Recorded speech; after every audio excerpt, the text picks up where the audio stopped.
Obrigado, Sr. Deputado Luís Fazenda. Agradeço a sua pergunta e em resposta, permite-me sublinhar alguns aspectos. Em primeiro lugar, quanto à legitimidade de todas as iniciativas que foram tomadas de pedido de fiscalização sucessiva da constitucionalidade de normas do orçamento perante o Tribunal Constitucional. Como disse ali, é um ato normal em democracia, é normal em democracia que quem tem o poder constitucional de poder suscitar a fiscalização da constitucionalidade o faça havendo a sua convicção de que, de facto, um diploma contém constitucionalidade. Foi isso que presidiu a iniciativa que subscrevemos junto ao Tribunal Constitucional, foi seguramente esse o espírito que presidiu a iniciativa que o Presidente da República tomou, a iniciativa que o Provedor de Justiça tomou e que deputados do Partido Socialista também tomaram. E, portanto, isso é normalíssimo. Não parecia, quando eu há pouco ali daquela tribuna me referi a este ato como um ato normalíssimo, ouvi ali um bruá naquela bancada, seguramente vinda de quem não percebeu ainda que vive num Estado democrático e em que os direitos constitucionais são direitos para exercer com toda a normalidade.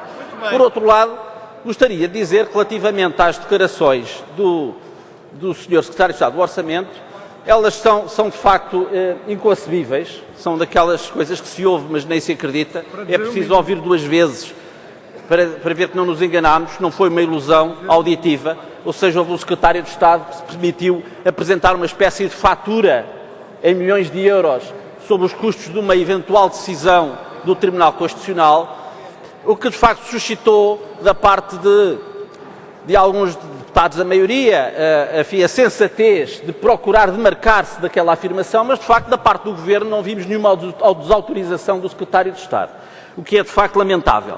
Mas, enfim, eu diria que essa declaração pouco afeta as instituições, porque nós, obviamente, que ela até é uma afirmação inconsequente, porque é óbvio que o Tribunal Constitucional nunca se deixará influenciar por afirmações desse tipo, porque no dia em que os juízes se deixassem influenciar por afirmações desse tipo, era sinal que nós já não viveríamos num Estado de Direito democrático saudável. E, obviamente, nós não estamos nessa situação e estamos convictos que não é com afirmações dessas que o Governo levará água ao seu moinho. Muito obrigado, Sr. Deputado.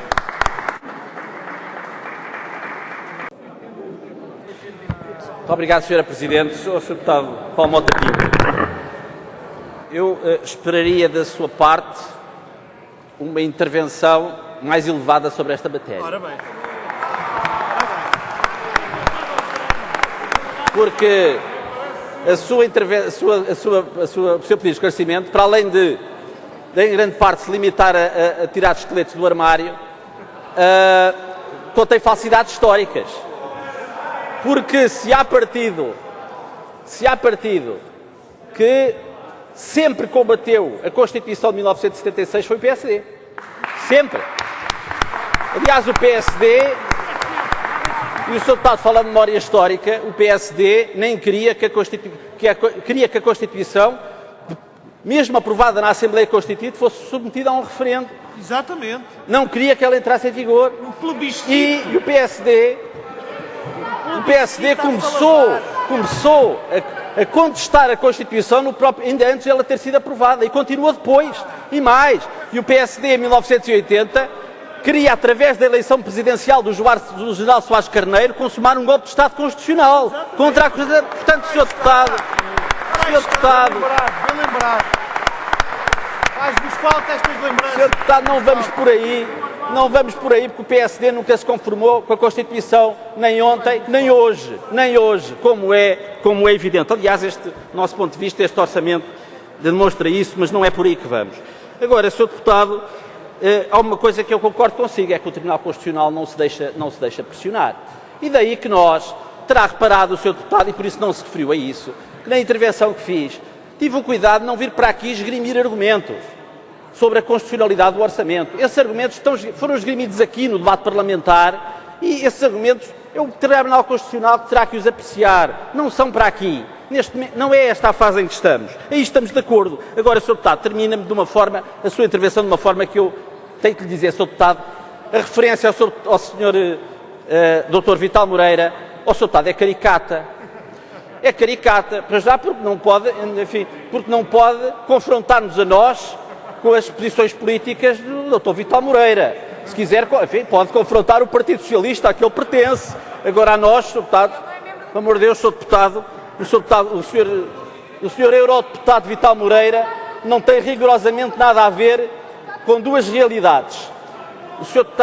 O Eurodeputado Vital Moreira não tem nada a ver, obviamente, com o PCP.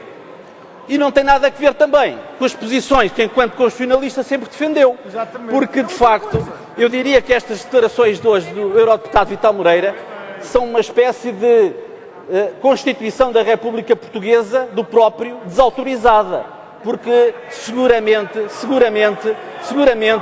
que tudo aquilo que o Dr. Vital Moreira escreveu até há muito pouco tempo em matéria constitucional é rigorosamente o contrário daquilo que, pelos vistos, hoje defende. Ó, Sr. Deputado, mas isso é um problema dele, não é um problema nosso, como compreende. Sr. Deputado José Luís Ferreira, agradeço-lhe também a sua questão. Vamos ver, de facto, em que ponto é que estamos. Esta Assembleia teve a oportunidade de, durante o tempo constitucional e regimentalmente previsto, debater o Orçamento de Estado e todos os partidos manifestaram aqui as suas posições. E, nessa altura, durante o debate político, não faltou também quem alertasse para o facto de, independentemente das discordâncias políticas, haver disposições do orçamento que eram de duvidosa constitucionalidade. Mas isso fez parte do debate político. E a fase em que estamos agora é a fase em que entidades com competência para o fazer recorreram ao Tribunal Constitucional, requereram ao Tribunal Constitucional a fiscalização da constitucionalidade de diversas normas. E aqui o Tribunal Constitucional vai decidir como muito bem entender no seu juízo jurisdicional de constitucionalidade. E não vale a pena agora estar aqui, seja de que lado for, a querer esgrimir argumentos de defendam a constitucionalidade ou que invoquem a inconstitucionalidade das posições orçamentais. Como se costuma dizer, os dados estão lançados e, portanto, o Tribunal Constitucional julgará com os poderes soberanos de que dispõe. Agora, é preciso também dizer o seguinte, é que o Governo e a maioria que aprovou o Orçamento são os únicos responsáveis por todas as disposições que constam do Orçamento de Estado. E se alguma disposição do Orçamento de Estado for declarada inconstitucional, o Governo e a maioria são os únicos responsáveis por isso. E, portanto, não podem querer atirar a responsabilidade por essas normas e pelas suas consequências para outrem, quando a responsabilidade é inteiramente sua. E quando nós vemos, da parte do Governo e da maioria, um indisfarçável nervosismo relativamente ao facto de a questão ter sido suscitada perante o Tribunal Constitucional, nós somos levados a pensar que quem não deve, como quem não deve, não teme que haverá também, da parte do Governo e da maioria, alguém que esteja muito receoso relativamente à constitucionalidade das normas que inseriram no Orçamento de Estado. Mas isso aí é um problema da maioria. O que nós vamos fazer, como toda a gente deve fazer, é aguardar serenamente a decisão do Tribunal Constitucional e atuar com toda a serenidade, seja qual for a decisão que o Tribunal venha a tomar.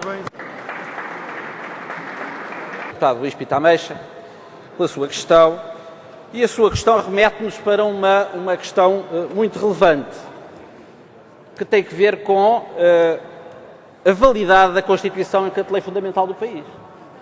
E a forma como esta maioria se conforma mal com esse princípio basilar do Estado de Direito. Exatamente. Ou seja, a Constituição é, enquanto lei fundamental, ou seja, o respeito pela Constituição é a pedra de toque do Estado de Direito democrático. A limitação do poder pela lei e pela Constituição.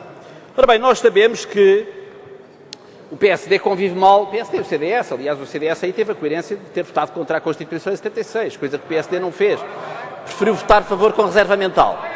Mas o PSD nunca se conformou com a Constituição e, aliás, a história recente demonstra-nos isso, nós lembramos da operação, lembramos, aliás, que a primeira operação lançada pelo Dr. Pedro Passos Coelho, assim que assumiu a liderança do PSD, foi o ataque à Constituição e a abertura de um processo de revisão constitucional.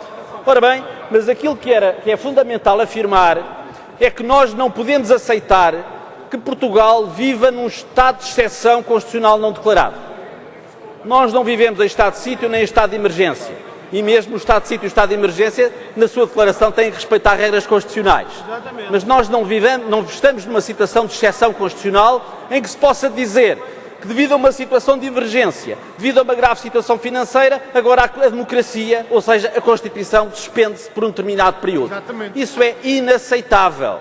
Isso é inaceitável. O Governo tem a legitimidade que a própria Constituição lhe confere e não pode pretender invocar nenhuma legitimidade de qualquer espécie para não respeitar a Constituição. E essa é uma questão fundamental. E respeitar a Constituição é respeitar a Constituição em todas as suas dimensões. Não apenas da dimensão da organização do poder político e pelo respeito pelo funcionamento regular das instituições, mas também o respeito pelos direitos económicos, sociais e culturais que a Constituição consagra e, entre elas, o Estado Social de Direito que a nossa Constituição continua a consagrar. E isso é importante que seja hoje, mais do que nunca, afirmado sem qualquer hesitação e com toda a firmeza. Muito obrigado.